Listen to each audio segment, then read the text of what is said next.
Hello everybody, how are you? I hope that you are really well. We have had a super duper busy week at school this week, and it's all been, some days it's been a bit like, got too much to do.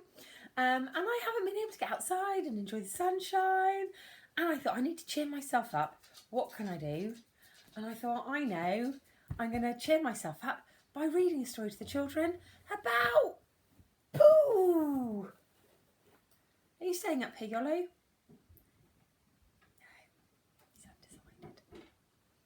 Interested in the cat that's coming in. Maybe the cat's going to come up for a story. Hi, Flea. Are you coming up for a story? It's a story about poo. No, she's not interested. She's too classy. So, the story of the little mole who knew it was none of his business. One day, the little mole poked his head out from underground to see whether the sun had already risen. Then it happened.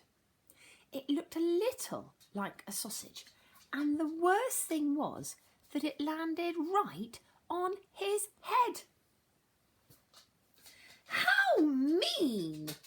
cried the little mole. "Who has done this on my head?" But he was so short-sighted that he couldn't see anyone around.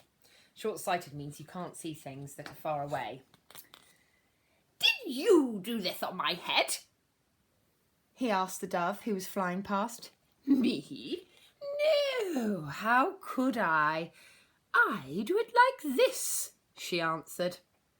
And splish, splish, a moist white blob landed on the ground right next to the little mole. His right leg was splashed with white. No, he's got more poo on him. It's not his day, is it? "Did you do this on my head?" he asked the horse, who was grazing in the pasture. What do you think? Does it look like a horse poo? "Me? No! How could I? I do it like this." And flump, plump, 5 big, fat, horsey apples plopped down within a hair's breadth of the mole. He was very impressed.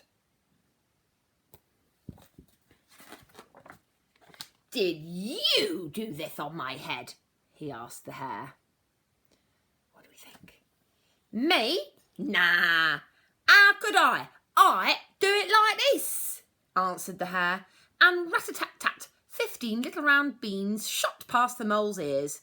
He saved himself with a daring leap. Wouldn't want to get hit by one of those, would you?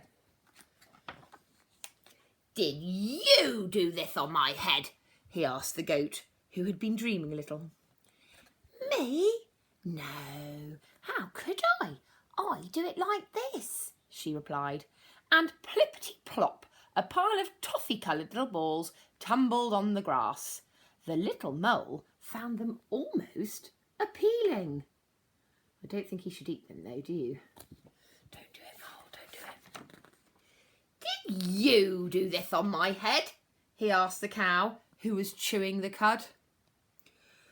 "Me? No, how could I?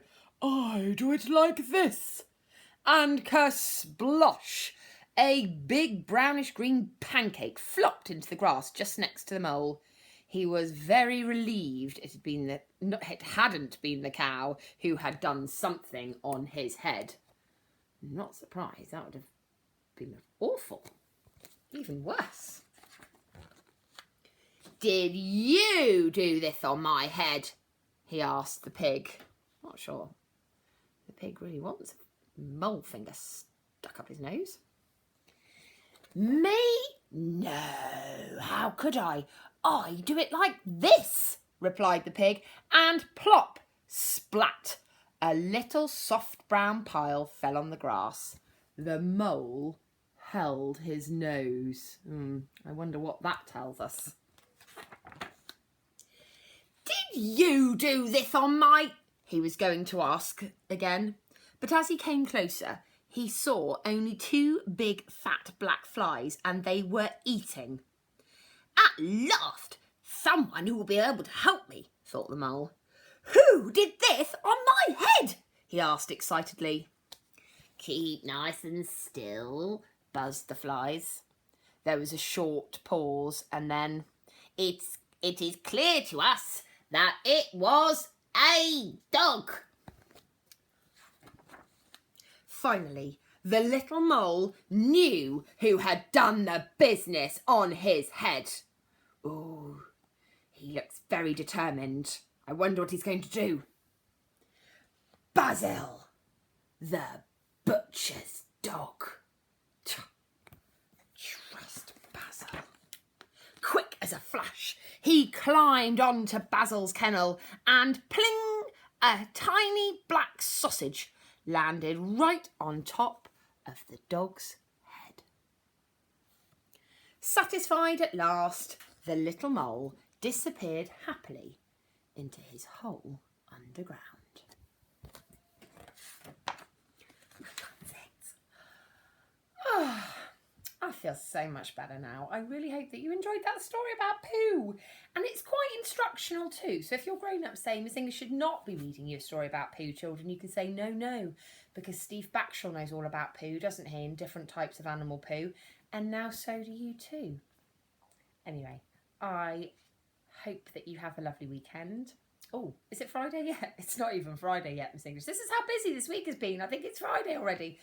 I do hope you have a lovely weekend. I hope you have a lovely Friday too. In the meantime, I think I need to go and have a lie down. I love you all. Mwah.